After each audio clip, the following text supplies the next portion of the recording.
هل تعلم إن العصافير ساعات بتغني مش علشان الحب ولا الرومانسية؟ لا خالص. في نوع من العصافير اسمه العصفور الكذاب الجميل، ده ممكن يقلد صوت موبايل، صوت إنذار سيارة، صوت كاميرا بتصور، بل ومره في حديقة حيوان قلد صوت عامل المنشار الكهربائي. يعني لو سمعت عصفور بيقولك تن تن تن جاري شحن البطارية، متتفاجئش، ده مش سيري، ده عصفور موهوب. العصافير دول حرفياً بيقلدوا أي حاجة إلا صوت أمك وهي بتناديك علشان تشيل الهدوم من الغسيل. للأسف.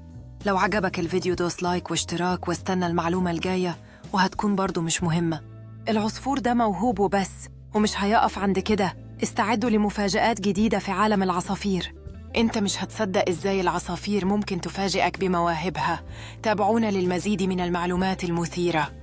في كل مرة بتسمع فيها عصفور، تذكر إنك مش بس بتسمع أغاني، لكن ممكن تسمع قصص مليانة مواهب وعدة أصوات غريبة.